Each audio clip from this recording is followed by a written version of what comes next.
Crescent City Steakhouse, a true neighborhood restaurant operated by the Vojkovic family since 1934, is the oldest steakhouse in the city of New Orleans. Serving only hand-cut, prime-aged, corn-fed beef for over 80 years, Crescent City Steakhouse has become a dining destination for both die-hard locals and adventurous travelers who seek traditional, timeless New Orleans cuisine. Crescent City Steakhouse, 1001 North Broad, on the corner of St. Philip, in the heart of New Orleans.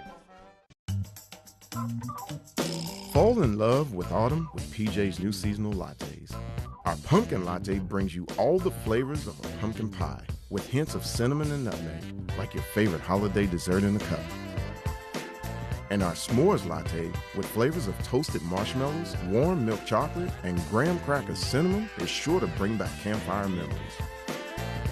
The PJ's Fall Seasonal Lattes, available at your local PJ's only for a limited time. So here's the bottom line.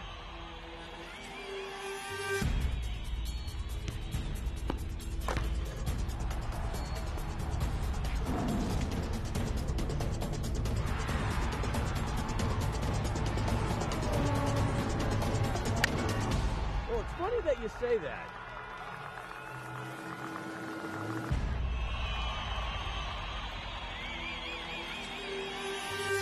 Let me tell you. Hey, good evening, and welcome to Primetime Sports. Hey, I'm your host, Scott Alexander, and this is usually the part of the show where I go over what happened all weekend. But since we had so much going on, the NFL Draft, the Zurich Classic, the Pelicans playoff second round, and of course the Jazz Fest, we're going to get into all that with Doug Mouton. We're going to also have a band from the Jazz Fest. We're also going to talk about the Kentucky Derby. But I got to tell you, if you went to the fest, you had a fabulous time, I'm sure. Last weekend alone, man, how about the great acts and the great weather? Sting, Rod Stewart, Jack Johnson, David Byrne from the Talking Heads, Jimmy Buffett, George Benson, Charlie Wilson, Irma Thomas, Khalid, and of course Common. And by the way, this weekend coming up, you have 6 performers that have been on Primetime Sports recently, including Big Sam's Funky Nation, Honey Island Swamp Band, Paul Sanchez, and of course Fred LeBlanc from Cowboy Mouth, Glenn David Andrews, Little Freddie King. They're all performing Thursday, Friday, Saturday, and Sunday. Check that out. But hey, Lionel Richie's coming up, Lyle Lovett, Sheryl Crow, LL Cool J, Aerosmith, Jack White, Smokey Robinson, Steve Miller Band, and of course NOLA favorites. You have, of course, Aaron Neville, the Radiators, and Trombone Shorty. And of course, the Radiators' daughter is a girl named Darcy Malone. She's going to join us on the show as well. We got a great show for you right here on Primetime Sports. Stay tuned.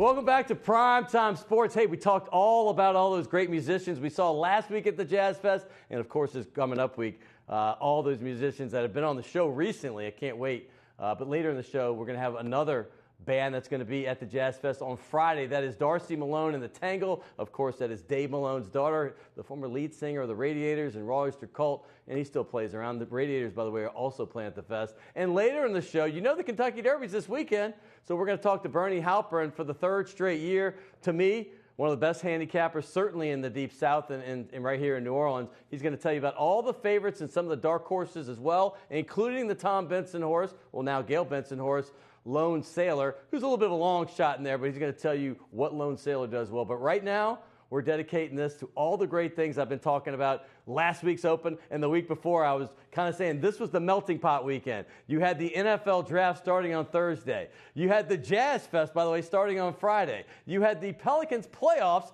starting on Saturday. And then, of course, the Zurich Classic was all weekend long. And I got to go to 2 of those Zurich Classic days. I got to go to one Jazz Fest day, and I watched the draft. So we've been busy, but no one's been more busy than my guy right here, Doug Mouton from WWL Channel 4. How are you, my friend? A little recovering from this past weekend and right into it. Pelicans still going.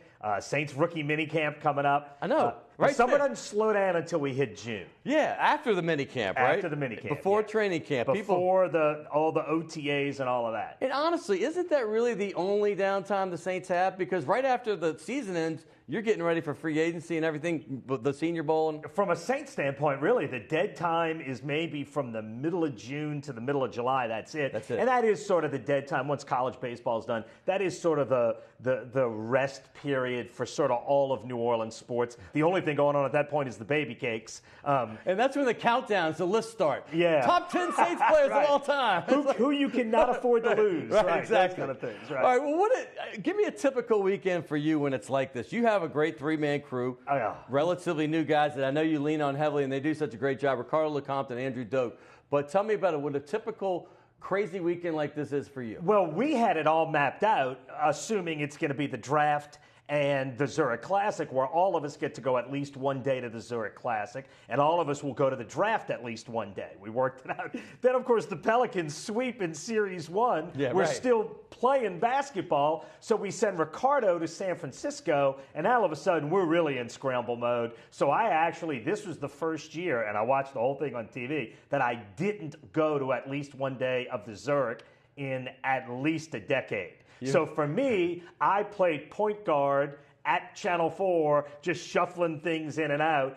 Danny Rockwell, our producer, played reporter out at the Zurich. Andrew was out at the draft. Ricardo's in California with the Pelicans. He's been on the West Coast for quite a while. I'm assuming, did he come back for that week in between? He came back in between and then went right back to San Francisco. You got some per diem, you got some airfare, and you got some hotel lodge. Yeah. It's a lot. They couldn't have gone to Houston or anything. It's a lot. It's right. a lot. Oh, yeah. That the two most expensive places to go. No doubt. For us, right. All right, so by the way, we also got bestowed with some amazing weather. Oh, it's gorgeous. That doesn't always happen. And let's just take the Jazz Fest out because that's enough said. But the Zurich Classic has been deluged in years past, and it was perfect this year. Yeah, no doubt. And look, last year they were on a pace to break all their attendance records, and Sunday was a total wash. This year, they get 4 beautiful days. The team format has worked in a big way. They added the walk-up music, which is just a fun, and I thought it was kind of a New Orleans kind of thing to do. It was silly and fun. It was a great weekend. Crowds were through the roof.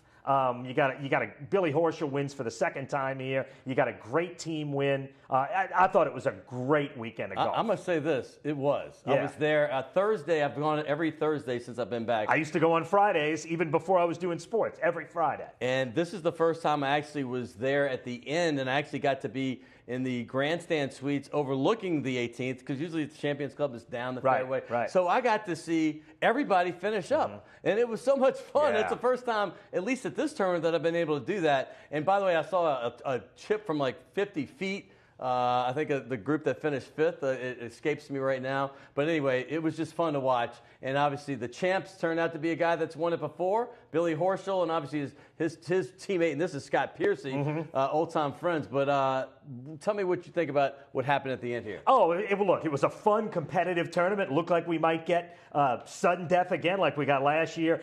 Didn't get it. Horschel and Piercy played bogey-free the last day. When you go alternate ball, it gets so much tougher.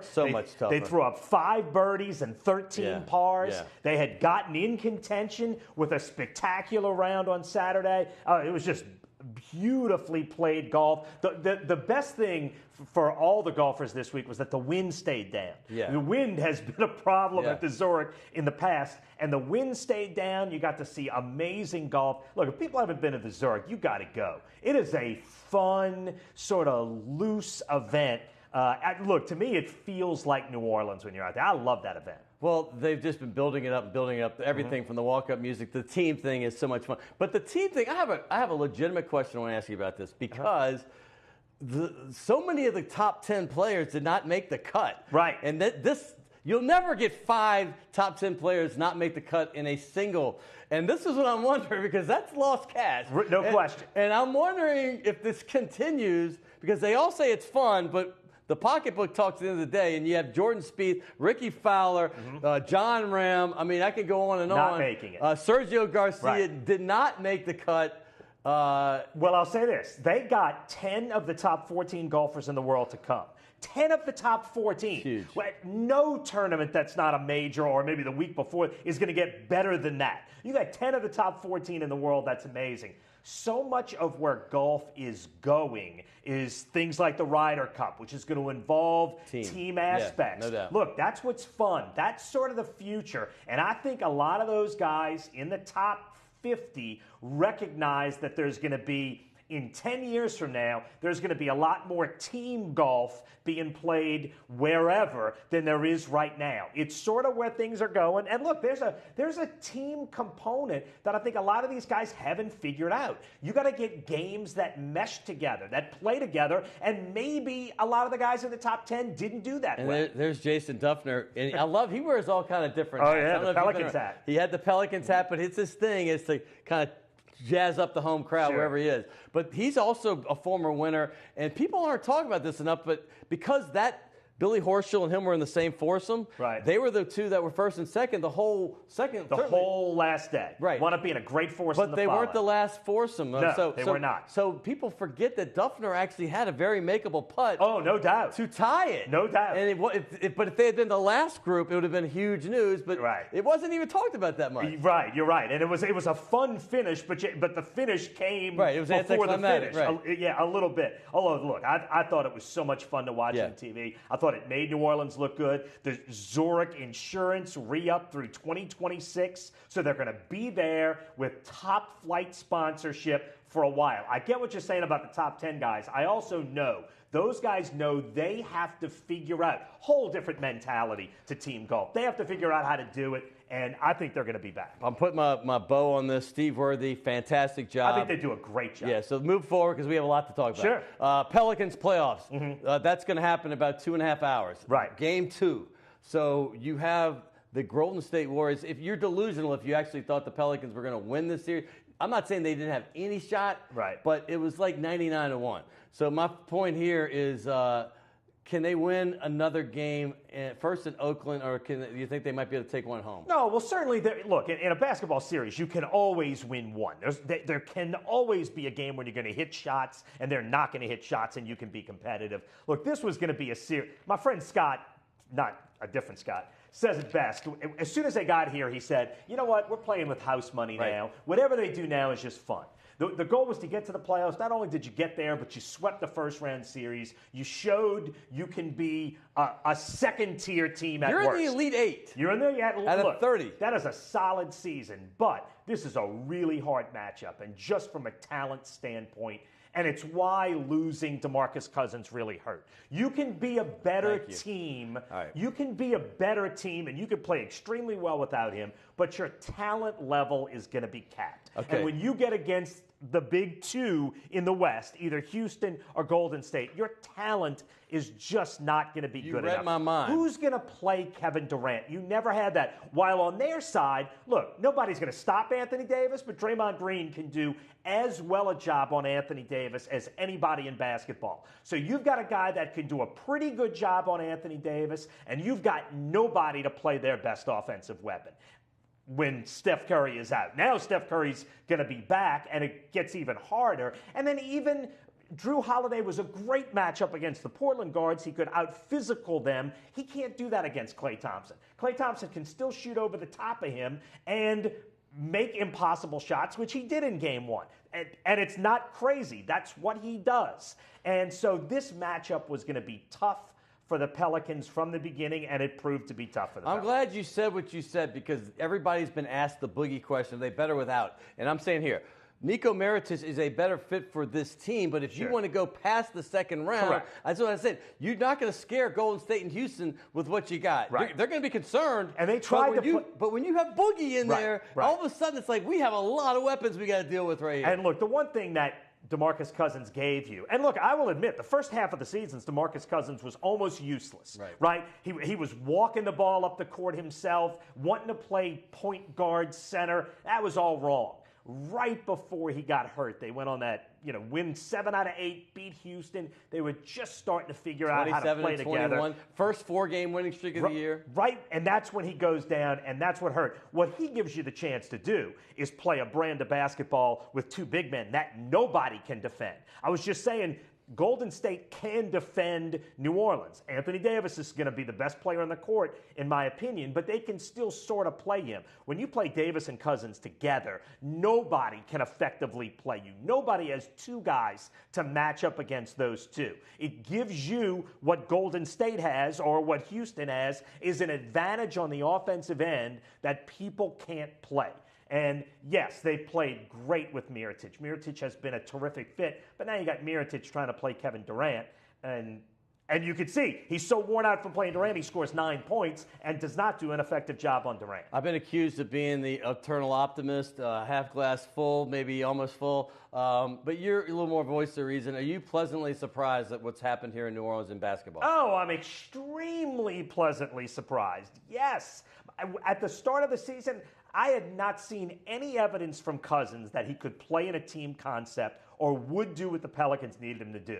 We only saw it, like I said, in that 8-game stretch, but we saw some evidence. Rajon Rondo was a terrific sign. Yes. No doubt about it, he came on and helped this team. Mirotic was a terrific trade, and I definitely see light at the end of the tunnel where this team could get better. You got to get Cousins back and hope that the Achilles isn't too big of a detriment to him going forward. But this was absolutely an enormously successful season. I'm rooting for him in a big way. Moving forward, because we know we both love Pelicans basketball, and the city is starting to embrace it. It is, in a good way. However, we all know the bread is buttered with the New Orleans Saints. Right. So we got to start talking about this NFL draft Thursday night. We shouldn't be surprised anymore because man, Sean Payton, Jeff Ireland, and Mickey Loomis, they jump up 13 spots, and you have the floor. Well, I didn't think they would have the ammo to go up that high. But I told my guys going to the draft, when the pick hits 18 in round 1, be on standby because Sean Payton is going up. I don't know how far. I don't know for whom. I didn't realize they'd ditch away next year's first rounder. And I'll say this about the first round pick. To me, and I've said this on the air multiple times now, chances at a Super Bowl are so rare. They happen so scarcely in our lifetime. And for those of us who have been on the Saints from the beginning, you get so few chances. So if you think that guy, Marcus Davenport, is the one piece you need. And look, if you actually listen to Sean Payton the day before the draft, at the Zurich Classic playing, 2 days before the draft, at the Zurich Classic playing the Pro-Am, what do you need? He said, we could sure use a pressure player and depth on the offensive line. And what did he do? He traded up to get a pressure player and drafted 2 offensive linemen. Yeah, it was one of the times when he was throwing no curveball. He was completely honest. I don't know if Marcus Davenport will be the answer. Obviously, anyone who says they're positive is crazy. Nobody can know. But he's a guy who sure looks like it. There's a lot of Teron Armstead comparisons you can make. A guy who was a physical late bloomer, didn't get a lot of college offers because of that, and then is a great athlete still on the raw end. Now, Armstead, because he played at Pine Bluff, wound up being a third rounder. Sure. Davenport plays Division I, dominates, has a great Senior Bowl, so to get him, you got to go into round 1. You saw the Senior Bowl stuff, and I told you this off camera. My buddies, I used to be in the agent business, were calling me, 3 of them, 2 that I worked with, that said, dude, this Marcus Davenport, they knew of him, they didn't know him. And they said in practice, he's killing people. There's in practice right there against Mayfield. That might and he had a sack in the game. Yeah, and that might even be it against Mayfield. But the point is that they said, this guy's 6'6", legitimately, they're standing next to him, and he truly runs a 4.5. These people don't grow on trees. No. They don't. And Sean Payton said, look, the biggest window into what he meant, he said afterwards, he said, generally after the season, these guys are not available. And he said it like a guy who's been searching for his pass rusher in free agency and hasn't been able to find him. Melvin Ingram 2 years ago, I remember doing a big commentary. Saints need to go after Melvin Ingram. Sure enough, San Diego signs him to a big contract. Even Jason Pierre-Paul. Let's go get that guy. You know what? They franchise him or sign him to another contract. Every guy, and Sean Payton said, you got to get him in the draft. And it was the one, everything else, if you look at this team, was more depth or more second line. The one front line thing this team needed was somebody to play opposite of Cam Jordan. Maybe Alex Okafor can do it, but he's coming off an Achilles injury. It's a big question. And I've talked to a lot of orthopedic doctors about DeMarcus Cousins with an Achilles. You are not the same guy coming off the Achilles, and you never will be, and that's Okafor, so you hope he can help you, but now you got a guy that you want to ramp up and get him ready by December. 2 thumbs up? Yes. I'm with you. I like pushing the chips. Because this is the first time I feel they're solid every position. Maybe the opposite corner, obviously of Marshall Lattimore, I'm still up in the air, but they have some options that they can go. P-Rob and some good players. By the way, the second pick is a third rounder, Taquan Swift. I was hoping Mark Andrews would fall. I did a bunch of Oklahoma games, and I loved him. Andrew Doak in our office was calling his name for 2 days, saying this will be the Saints' second pick. That's what I thought too, but he fell right before us, a trade up with the Ravens. And that might have been the Saints guy. And I think it was. But they got Taquan Smith, and this guy is smooth. Seriously big, strong, fast, and smooth. Yeah, I think he's a guy, and I believe this to be true. He was a guy that they weren't necessarily looking for a wide receiver, and he was the guy that was so far ahead of everyone else on their board that they just went with him. Same happened last year with Marcus Williams. They weren't necessarily looking for a safety last year when they took Williams. He was just so much better than anybody else, and I think that's what they did with Taquan Smith. Rick Leonard out of I'm going to throw some names out, and you touch on who you want because we're running out of time. Rick Leonard, the offensive tackle out of Florida State, 1-year starter, used to play defense. They trail. Jamerson, obviously, big, strong safety. You know Sean Payton loves those. Loves safety. He's out of Wisconsin, of course. Cameron Moore, a cornerback, maybe some depth from Boston College. Boston Scott, running back from Louisiana Tech. But let's talk about Will Clapp. Brother Martin, LSU, and now Saints. How excited are you for this? Oh, well, look, I mean, I went to Brother Martin. So for me, this was a great pick. And look, I'll say this. The Saints played 8 offensive linemen last year, right? The number 6 at the beginning of the year was Ryan Ramczyk. Played the whole season because Armstead was hurt at the beginning and Street got hurt. Then Senio Calamete was their number 7, played 61% of the snaps. Josh Laribas was their number 8 and played 20% of the snaps. You need 8 offensive linemen to start a season. Heading into the draft, the Saints had 6. The only backup they could count on was Jermon Bushrod. Now you've added Leonard and Clapp to that to Clapp's versatile. He's played across the line. And they can use him to back up at center, and they can use Bushrod to back up at guard. They can use Leonard to back up at tackle. Now you've got 8 offensive linemen. Granted, it's 2 rookies, but those depth picks on the offensive line, I thought, were more important than anybody was saying. And Sean Payton was going to get a couple of offensive linemen in this draft. He said it 2 days before. You need 8. And heading into the draft, they had 6. Now you've got 8 now. If an undrafted rookie surprises, you get some competition. Yeah. But now you are much better off at offensive line. I thought that was a bigger need than anyone was giving it credit for. I'll give you a bigger need. You ever been to Katie's? Our man Scott Katie's. Craig. Love Katie's. Katie's restaurant. He gave me a couple to hand out. He makes sure they're special, he said. So you're the only one on the show that's getting it. Thank you, man. Thank you. This man helped me out in a pinch, and you were phenomenal. Listen, when I said I have to cover Zurich, Pelicans, and Saints, this is a true story, I thought of one dude, and I worked hard to get him, and I finally broke him down. But Doug Mouton, thank you, my man. Thank you. So that was Doug Mouton. Check him out all the time, WWL. They have a great thing going over there at Channel 4. Hey, we're going to get some entertainment next. One of the Jazz Fest performers on Friday is Darcy Malone and the Tangle. Yep, that's the royalty of New Orleans family. Tommy Malone, the head of the Subdudes. That's her uncle. Her dad is Dave Malone, the Radiators.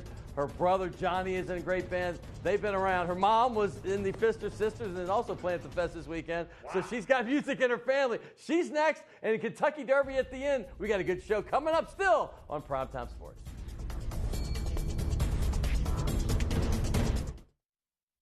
The owners of the Delachaise Wine Bar on St. Charles Avenue have opened up their newest creation uptown on Maple Street called Chez Delachey, a new local wine bistro featuring a larger menu of small and large plates, a brighter atmosphere, and full table service. Additionally, patrons can enjoy a large patio out front as well as an extensive wine list offering selections from around the world. It's Chez Delachey, 7708 Maple Street between Carrollton and Broadway. Rock and roll will never die. It's old New Orleans, my oh my. Come on, baby, let's go rock and roll at the city lane. All night, let's roll, let's rock and roll. Baby, do the rock and roll. At Mid-City Lane's the home of rock and roll. Cayman is an all-natural alligator oil that treats anything concerning your skin from head to toe. Cayman oil is antibacterial, antifungal, anti-inflammatory, and helps with ailments, including burns, severe acne, athlete's foot and toe fungus.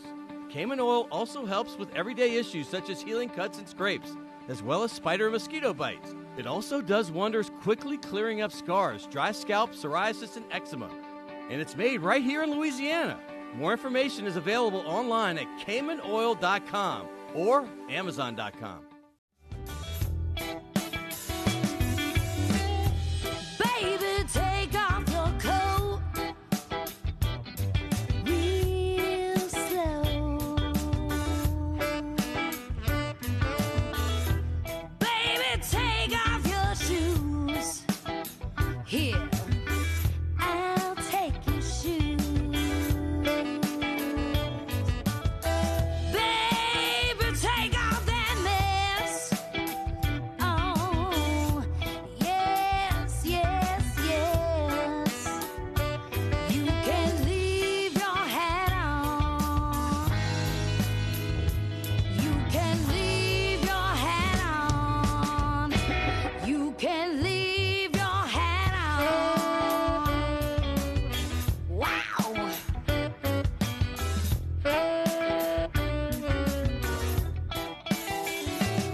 Ah, go on over there. Turn on the lights. No, all the lights. Come back here. Sit on this chair. Ha. That's right. Welcome back to Primetime Sports and Entertainment, and this is the entertainment part. I told you, we love to have musicians come on every few weeks, and coming up this week at the Jazz Fest, just the people have been the last few months. I was looking at the schedule. 3 people that have been here recently are coming on playing on Thursday alone. 3 more at least are playing the rest of the week, and guys like Little Freddie King, Big Sam from Big Sam's Funky Nation, obviously Fred LeBlanc from Cowboy Mouth, he's there every year, Paul Sanchez, you got my man Aaron Wilkinson, I love that guy from Honey Island Swamp Band, and he's hooking me tomorrow up for the Crawfish Fest. Thank you, Aaron. And also Glenn David Andrews, and last week, heck, we had Dirty Dozen was on this show. They played last week, and along with James Martin and all the rest of them, but this one's a little more dear to my heart because one of the guys in this band I've known for at least 40 years, and the other person that's here with us, well, I've watched their family play for many years as well. It is Darcy Malone and the Tangle, and by the way, that song right there, that got me through college. That's for 9.5 weeks. It is Leave Your Hat On, and that is a very soulful version. And welcome to the show. How are you? Nice to see you, Darcy. Good to see it's you. a pleasure, Billy Shell and Appreciate Darcy Malone. Darcy Malone and the Tangle. And by the way, I was at your set. It wasn't with the Tangle this weekend. Your brother Johnny, your dad Dave, obviously, and some others. The Chillins. The Chillins. Yeah. Blew me away. I mean, completely for real. I sent Billy a text saying she is absolutely crushing this right now. Soulful. You had the Janis Joplin thing working. You obviously had even Aretha Franklin. You were belting it out. So I don't know if you've ever gotten those comparisons, but that's the first things I thought of. Well, that's huge. Thank you. That's a big We'll take that. I'll take that. Yeah, that's Did you have fun my up there, biggest though? item. Oh my God. Yeah, I have fun every time I walk on a stage, but that was really fun that day. I know you're not a rookie at Jazz Fest, but do you still get that extra butterfly when you go up on stage for something you grew up with, like this, Yes. something so big? Oh yeah. I mean, I've been going since I was a fetus.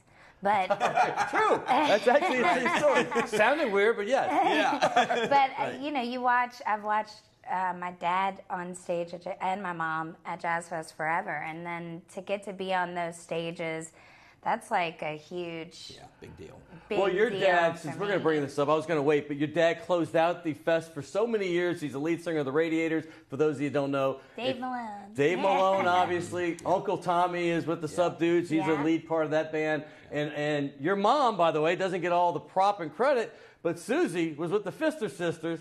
And they were rocking back in the 80s, too. They're still got going on, but she's not with the band anymore. Well, she's actually performing with them this year. Oh, she's going to be at the fest. Because they're playing on Sunday evening around 5:30. Yeah, Dad is playing, and then we're going to go see her play. That's right, because Dad's around 2:30. I got the schedule in my head. And you guys, most importantly, for what we have here, are playing Friday at the Acura stage. Congratulations, Friday at 12:30. Yeah. What does that mean to you, Billy? Thrilled to death. Yeah. I mean, I've been going to Jazz Fest ever since I was, this high, and we played Lanyap stage a couple of years ago. Sure. And which, by the way, is the most fun stage. It's a great time. To be on the bill, I don't care where you are, is a big deal. But to get the call to play Acura at 12:30 on a Friday is a really big deal. Yeah. That's a big deal. That's gigantic. Yes. You know that's the one. I know they do a little bit of this at Gentilly, but nothing like Acura. Everybody runs to the Acura thing right at 11. They park, and then you got to hope to get somewhere in the top 50 rows. But everybody else is down there, so you're going to be having people there, obviously, because they're parked out all day. Yeah. I mean, it's going to be a blast. We're all right, really so excited. I got to ask you, the Tangle. Yes. I have many thoughts running through my head about how this name originated. I know you and your husband, Christopher Boy, started. I know we're breaking hearts out there. She is married. But y'all started the band, and did y'all come up with the name The Tangle, and how did it come about? We came up, boy, it was hard to come up with a name, but the Tangle came from the fact that everyone in the band has a different background in music. Everyone has a different influence. Yes. I'm a soul R&B kind of influence, 60s Yeah, you got rock, the heart of a 60s. psychedelic. Yes. I love that stuff. Then, Chris is a skateboarder, and he's always been into like Dinosaur Jr. and Cocteau Twins and Nirvana and stuff like that, you know. So he's a skate boy with a B-O-I, right? Yeah, right, exactly, And then Billy is like pop rock, but also classic rock. Am I wrong? Well, when we were playing, it wasn't classic, Billy, because it was what was going on back when by the way, Billy's been drumming since he was like 10 or something. Long time. Yeah. I mean, I knew Billy way back. Long time, and you were always in there. You had that thing set up in your basement, I believe, and you guys were rocking. But continue the tangle. I want to hear more. Well, no, that's just so it's a tangle of genres. Nice. And it plays really out in our music. We don't cater to any one style. I mean, you could, in a whole, say that we're rock soul, because that's how it basically comes out interpreted. But we have things that are pop rock, that are soul rock, that are even kind of grungy rock. And that's why I feel like anybody could come and have fun at one of our shows. You know, when the band gets some groundswell, you might hear some of it. You got the groundswell right now. I remember it was Tank and the Bangas last year. Everybody's like, you got to go see them. Your name's coming up everywhere. French Quarter Fest, I was hearing, man, when I'm like hearing it from other people I don't know, man, we got to get over Darcy Malone, the Tangle. I'm like, groundswell, this thing's rolling. You played on the East Coast some last year. I remember you were in Atlanta. And then you got to go down to Key West recently at the Green Parrot. Who wants to take this one? Because that's an experience. It doesn't look like much from the outside, but trust me, I have a brother that's lived there for 35 years. That is a legendary bar and music place. That's probably one of my favorite places now in the whole world. The drive is pretty brutal. Yeah, they pay us for the drive. Yeah, I bet. Especially No when you're the one girl in the car with 6 dudes. Yeah, 5. But 5, right? Feels like 6. Yeah. But it's the show itself is spectacular. You do 7 90-minute sets in 3 days. As a singer, a lot of playing. It That's takes a it lot out of playing. You. A lot of playing. Oh my, especially because you are soulful and you put your heart into every performance. I do. I said, can you bring a bottle of Makers by the Right. side There you at go. all times? Janis Joplin, baby, I love it. Absolutely. And it's amazing. Every time I get off stage within the last really 18 months to 2 years, maybe a little closer to a year now, it's the whole Janis Joplin thing. they're like, God, she sounds so much like Janice. And then also they You throw look in much Tina. better, though. Yeah, right, absolutely. Stay off the heroin. You were definitely wearing it a whole lot better than old my Janice, God. but God rest her soul. But Beautiful. it's the whole She is Janice beautiful, thing. you're It's a right. whole Tina thing. It's that Yeah, whole Tina Turner, that yes. whole soulful That's thing. a great call, too. And it's really interesting because these folks are, one guy's from New York, the other guy's from Chicago, one guy's from California, and they're coming up to me, and they have no idea who each other is, and so they're not comparing notes, and this is just their first thought. So we love the direction. I have to say, I had to laugh when you said they pay us for the travel because I do football games on the weekend, as you know, for Fox National, and the travel can be rough out of New Orleans, 2 flights, and I'm like, the game I do for free almost. Absolutely. But, dude, the travel. Yeah. Layovers, and I know what you mean. Y'all are on buses and vans and cars. It's like, I get it. I get it. But we drove through the night, so everybody got to sleep. Except for the driver. And we make a... Right. Yeah, Except well, for we the driver. rotate. Right? So it works. So we got there in the morning, and then it's beautiful in Key West. Once you get there, baby, you don't want to leave sooner than 7 days. No. Right? It's amazing. No, you forget about the drive real quick as soon as you pull rent up. your bike. Is that your favorite venue so far? What's your favorite? Oh, my goodness. Oh, my God. Am I putting you on the spot? Well, my favorite venue will and always will be Tipitina's. I knew you were going to say it. Louisiana. We happen to have a couple shots there. Yeah, that's like that's there's your dad. for me. That's like a home base. You know, I mean, I love it there. It's a great. There's a greatest. vibe like no other. right, Professor but out of hair town. up the top. Yeah. I mean, yes. Oh, what's your Green Parrot CD was release party amazing. a couple years ago in the summer at Tipitina's? Yeah, a big thing, a big party. did. I was there. That was a blast. That times. was fun. Yeah. But the Green Parrot has been. The Green Parrot's amazing, and then I mean, Brooklyn Bowl was incredible. Yeah. Wow. Yeah, up Okay. in New York. Oh was yeah. phenomenal. That's That what I was want to like get out a of it. I huge- forgot about that. Absolutely. I have to bring up your influences because, like, you brought the word fetus up. I mean, what that means is you were going to shows with your mother at the show, probably either performing or probably watching your dad. Yes. And your dad's Dave Malone from the radio. There's your beautiful mother, Susie. Yes. Give her a prop and a shout out. And there's Dave. Absolutely. What's it like growing up with two, rock star parents? And then your uncles, Tommy's the sub dudes. I mean, seriously, this is a family affair. Oh, it's not your average childhood. I'll tell you that. It was wonderful. I got to be around music all the time and cool people. Really cool people, Right. and meet really cool people and go to really cool venues. Probably when I shouldn't have, but Right. It was amazing. I got to go with my dad on some tours sometimes, and Well, speaking of most memorable, do you have any that stand out as a young girl? yeah. And when they recorded "Law of the Fish," Oh, yes. I How got to amazing go is that? to Memphis Yes. with them for that, and it was really, really cool because Dad took me to Graceland and Sun Studios How fun and all is that that? stuff. But I got to go in the studio and witness that. I saw too them as a 19 kid. straight years, literally in Atlanta. They always go to the Roxy, and then they played somewhere else. But that was right went to after the Law of the Fish, and I was in D.C. when that came out. Yeah. And Yeah. that album, just today, I can still play it and know every word of the song. Yeah, it's I mean, how fun is it? And by the way, Tommy, I got to give him his due. The Subdudes, Annunciation is still an album that I have all the time from the Subdudes that I'll play every month or so. They're amazing. I saw him actually at one of y'all's shows at the Oak Bar. Yeah. And I said, that's Tommy Malone. And then I put it together. Wait, Darcy Malone. Yeah, Tommy right. Malone. Yeah. Okay. Yeah, so what's he like? Oh, he's a goofball just like my dad, and he's like Great musician. the most incredible singer in the world, and his guitar playing is phenomenal. He's just, he's wonderful.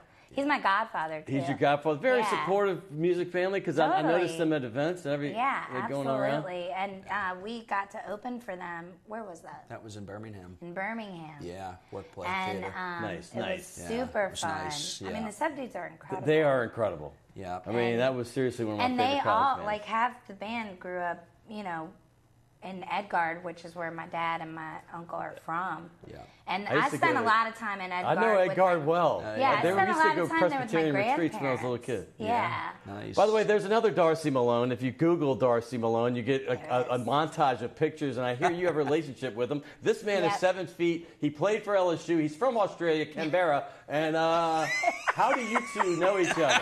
So when he first hit it big, people kept texting me going, okay, did you know that there's a 7-foot Darcy Malone playing for LSU? And I was like, amazing. But then on social media, I kept getting these random friend requests or messages. Oh my gosh. About basketball. Right. And I was like, okay, I'm a 5'2" girl. Right. And he wrote me and was like, so you're the band that I'm in. And you're the man. And now y'all are so friends? we became friends. That's the greatest. He's like, well, it's time we became friends. I said, yes, absolutely. Yes. So now we're... Please forward all messages. That might be the best story of this whole thing.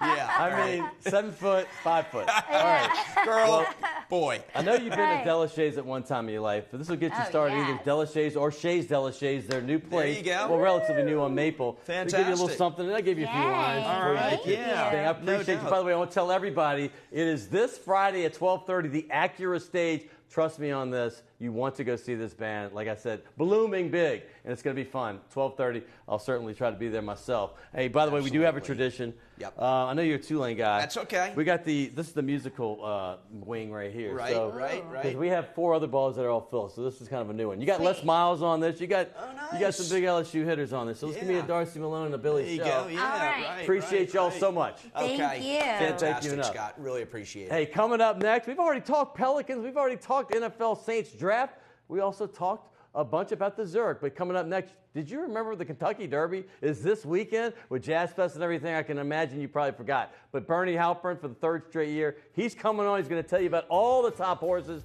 in the Derby. And if you like to put a little wager on, he's going to give you some advice. Coming up next on Primetime Sports. That's right.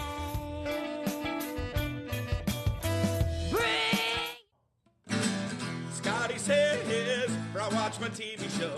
Scotty says, on Primetime Sports. Scotty says, for I watch my TV show. I got the Primetime Sports. Yeah, yeah, yeah, yeah,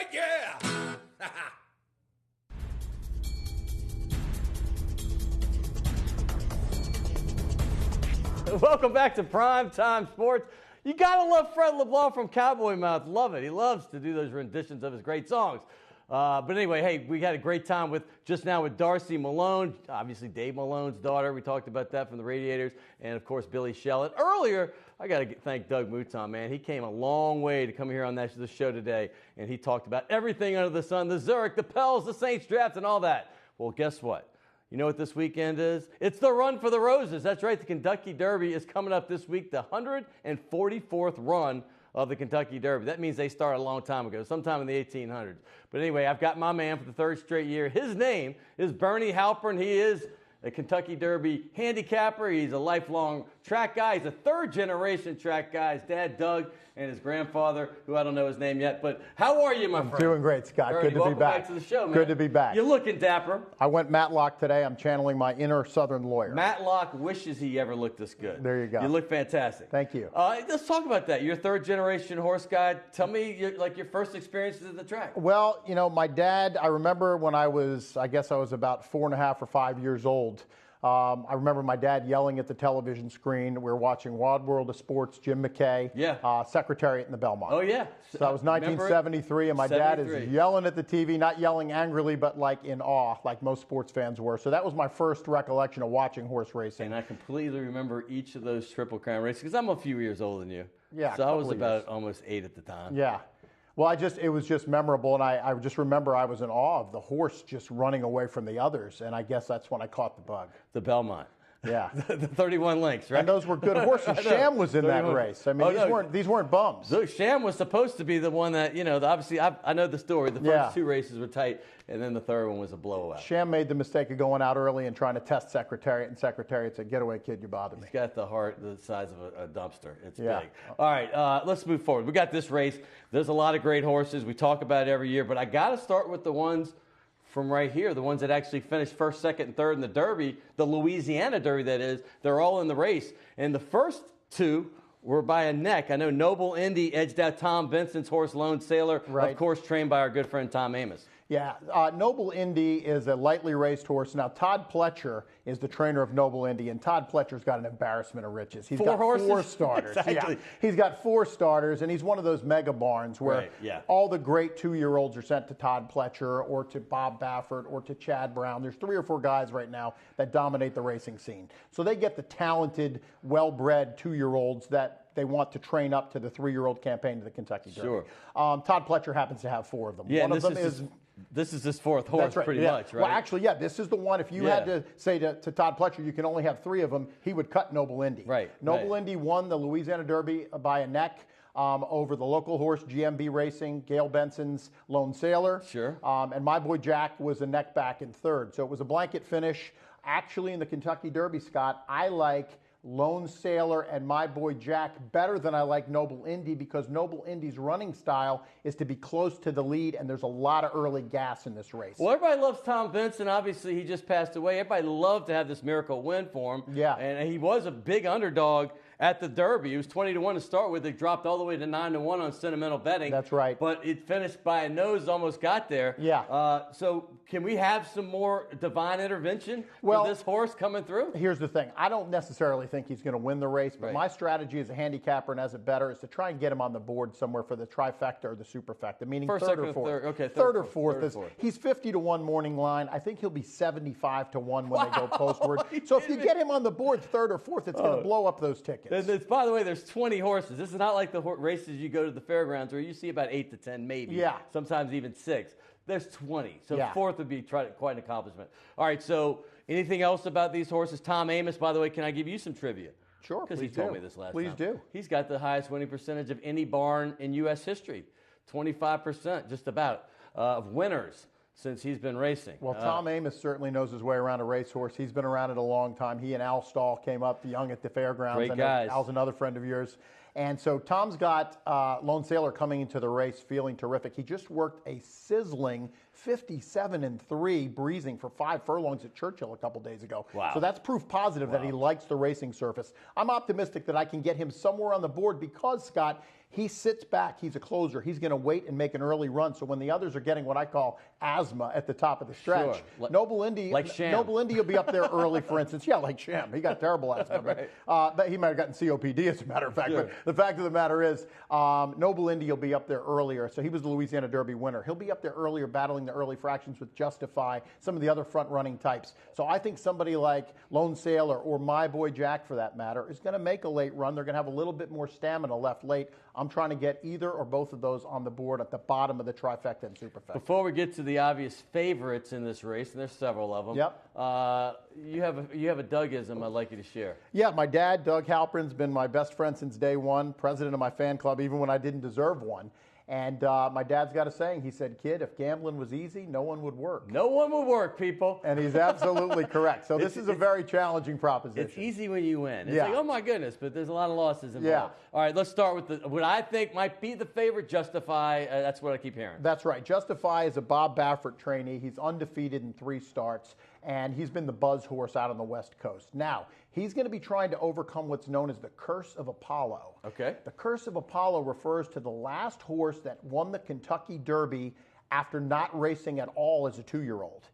Justify didn't race as a 2-year-old. Apollo did that over 100 years ago. It's been more than a century. It just doesn't happen. Well, what's the purpose? I mean, why don't they race as a 2-year-old? Well, sometimes a horse isn't developed physically enough. They may have had some kind of a physical problem. They may have bucked shins, which is where they kind of sprain their shins. Okay. They just might have had something that prevented them from being ready to go as a 2-year-old. So the good barns, especially the talented, well-bred horse, will just give them the time they need to develop. So Justify didn't run as a 2-year-old. He's trying to overcome the Curse of Apollo. So is Magnum Moon.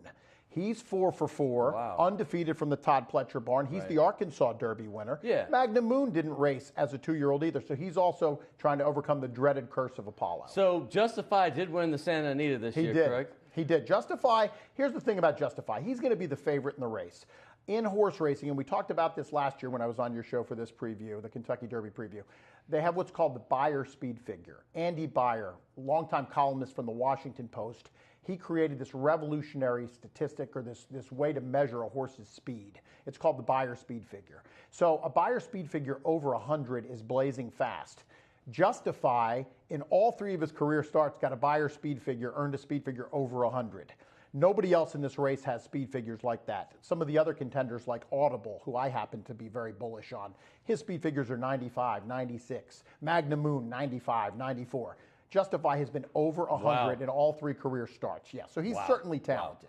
Well, by the way, when I was starting to go to many races, maybe in my mid-20s, and Dwayne Lucas was the main dude, it seems like Bob Baffert's around every year. He is a trainer for Justify. He is. What does he add to this horse? Well, Bob Baffert his track record speaks for itself. He was the trainer of American Pharoah, who won the Triple Crown. He has trained many Triple Crown and Kentucky Derby and Breeders' Cup winners. Bob Baffert is one of the elite 2 or 3 trainers in the sport. He knows what to do with a horse. He brings them along. He doesn't rush them to the races. His workout patterns for the horse is just his game plan, Scott. It's just like a manager of any type of enterprise. You want someone that knows what they're doing, and Bob Baffert fits the bill. All right, you mentioned earlier Todd Pletcher's got 4 horses in. Perhaps his lead horse, I'm not going to just jinx it, but might be Audible, the Florida Derby winner? Yes, and that's who I'm bullish on. I like Audible. Audible's 2 for 2 this year. He won the Florida Derby going away. I watched the race. It was pretty effortless, and I like the fact that the Florida Derby was several weeks before some of the other prep races. So Audible will be very fresh, and I think if Todd Pletcher had to pick just one of his horses, if you said, Todd, you can only start one of them, he would think his best opportunity is with Audible. I think both of us might have a little Irish blood. I know I do, and I'm assuming you do with your name. Yep. I love the Irish, and you got the legendary Irish trainer Aidan O'Brien, who has got his horse Mendelssohn, who won the United Arab Emirates race, right? Mendelssohn won that race by 18.5 lengths. It was a staggering performance. The thing about Mendelssohn is they tried him on the turf in Europe for the first 4 races of his career, and he was okay. He then came over and won the Breeders' Cup Juvenile Turf at Del Mar last year. He's a quality horse. Then they tried him on the poly track with a synthetic surface. He won that race. Then in the United Arab Emirates Derby last time out in Dubai, it was his first time on a standard traditional dirt track, which is what the Kentucky Derby's run on. He absolutely ran off the screen, 18.5 length winner. Aidan O'Brien is a Hall of Famer. Right. But, Scott, let me caution the viewers, those horses shipping over from the United Arab Emirates Derby have never done well in the Kentucky Derby. It's a long flight. A lot of times they're jet lagged, so this horse will have to be special to overcome that. You mentioned Moon. Does Moon, another Pletcher horse, have as good a shot as the one we talked about, Audible? Yeah, well, Moon, the thing about Moon is he's got a little bit more early speed than Audible, so I expect Moon to maybe get caught up being too close to the pace. That would be the one knock on Moon. The other thing is, during the stretch of his last couple of races at Oaklawn Park, including the Arkansas Derby, he was bolting out to the right a little bit. He was drifting out. And a lot of times that means that a horse is either sore or fatigued. So Todd Pletcher is going to have to put some stamina building works into Moon so he doesn't drift out late. All right, well, while we're on Pletcher, we might as well talk about yet another horse because I love the name of the owner, Vinny Viola. Vinny Viola was the co-winner of the Derby last year with also Always Dreaming, right? Correct. So this horse is Vino Rosso, right? Now, right. Tell me about this one. Well, I like Vino Rosso for a couple of reasons. You know that guy's Italian right there. That's Vinny Viola holds up that trophy. Yeah, Vinny, no doubt about it. Yeah, Vinny. So the thing about Vinny is, first of all, I know that Vinny loves a good red gravy. There's no doubt about that in my mind. But what I'll tell you is this horse, Vino Rosso, he's by Curlin. His sire is Curlin. Curlin could run all day, and the horses that he produces at stud can run all day. This horse won the Wood Memorial at Aqueduct last time out after a disappointing effort at Tampa Bay Downs. Curlin wasn't that long ago, right? Curlin was, I guess it's been about 10, 11 years been now. That long? I think he was 2007, if my memory serves me. So he's been out at stud for a while. He's one of the top stallions. Yeah. His stud fee is $150,000 to bring a mare to him. Sounds like your stud fee. Well, you know what? I wish. So fact of the matter is, but I did produce a good one. I've got Violet at home. I do have one good one. But anyway, shout out for. Yeah, for Violet. There you go. Absolutely. And Violet's middle name, by the way, is Kinsale. Gabrielle, by the way, too. Gabrielle is the broodmare. Right. And Violet's middle name is Kinsale. Aidan O'Brien would approve. Kinsale is the southern coast town in Ireland. It's the culinary capital of Ireland. Look at you, boy. So we've got some Irish going in the Halprin household. No doubt about it. Yep. Anything else on that horse that you want to talk about? On Vino Rosso? Vino Rosso. He can run all day, and Todd Pletcher, if you follow what he's saying, Todd Pletcher's very pleased with the way he's coming around. He's training well. His effort off of a break, they gave him a vacation after his 2-year-old season at the end of 2017. His first race at Tampa Bay Downs, he was the buzz horse, and they thought he was going to run off the screen, and he ran a flat third, and they were disappointed. But he acquitted himself quite nicely in the Wood Memorial from the far 9 post, so he was wide most of the race. He still won the race impressively. He might be coming into his better races. He'll be all over my ticket. Justified second place horse. I'm not sure I'm pronouncing this right. It's Santa Anita. Yeah. Is Bolt d'Oro or That's Bolt correct. d'Oro? Okay. Bolt d'Oro. All right. He's the son of Medaglio d'Oro, who's another top sire. All Bolt right. d'Oro has done nothing wrong. He was the betting favorite in the Breeders' Cup Juvenile last year at Del Mar. After 2 impressive races, his first 2 career races, he won easily. He ran 3rd in the Breeders' Cup Juvenile as an odds-on favorite. Another horse by Chad Brown is the trainer Chad we haven't Brown. talked about. Yes. He has Good Magic. Yes. Good Magic won that Breeders' Cup Juvenile last year. Good Magic then came back and he won the Bluegrass Stakes at Keeneland in his last start. Good Magic has the right running style for this race. He'll be motoring late, and he figures prominently in my bets as well. So this is a lot of horses, and one horse we just touched on but didn't get very much into, my boy Jack. If you like Louisiana breeding, and we got Tom Amos, obviously, with Lone Sailor, but you have the DeSormo brothers. Keith is the trainer, obviously, Right. and Kent is the jockey Right. on my boy Jack. And a lot of people I know are thinking this might be a dark horse. Well, he is, and he's the DeSormo brothers are from Maurice, Louisiana, Yep. Cajun country, Sure if you've are. ever heard it. And the fact of the matter is, this horse's running style suits him making a good late charge. I can see my boy Jack picking up the pieces late and hitting the bottom half of the ticket. I don't think he's the threat to win the race. Not a threat to win. All right, before I let you go, we don't have much time left here, but I have to ask you real quick about the Pelicans. They're down 1. Tonight is game 2. Any thoughts on the rest of the series? Well, I was a little discouraged after seeing the opening game at Golden State. I really thought the Pelicans had a big chance in there. And what it tells me is that Portland just wasn't any good, because the Pelicans absolutely had their way with the Trailblazers in the opening series. No as doubt. we saw. They swept them. Golden State. You're not giving the fans a lot of hope. Well, it's not a matter of We're about that. hope. It's not a matter of that. It's just that Golden State, even without Steph Curry the other Can they night. cover in game 2? Yeah, they possibly can. The NBA zigzag system says that they might cover tonight. But the fact is, back at the Smoothie King Center at the Blender, the home crowd will have to carry this team a little bit. Yeah. You also have the fact that with Alvin Gentry matched up against some of the other top coaches, it's not always a big plus for the Pelicans. Bernie, your signature's on the ball, but hey, we got a gift certificate for you to get on over to Shays, Della Shays. We love you, my friend. Absolutely. And always love having you on. Thank you, Scotty. And we do this twice a year. We bring them on at the beginning of the sports season, the football season. We're going to talk some football and going into the college and pro season as well. Looking forward to it. Bernie Halprin, Darcy Malone, Billy Shell, and of course my man Doug Mouton. And by the way, did I tell you Archie Manning is going to be a guest in 2 weeks on May the 15th. We have Ed Ogeron coming this month as well. It's going to be fun right here on Primetime Sports. So many people to thank. Will Hill, my producer, of course. Naila, man, she does it all for us over here. And of course, my man Anthony, the Redhead Tsunami, and everybody at CST and WLAE. We love you, man. Hey, have a great Jazz Fest weekend. Round 2. We'll see you next week.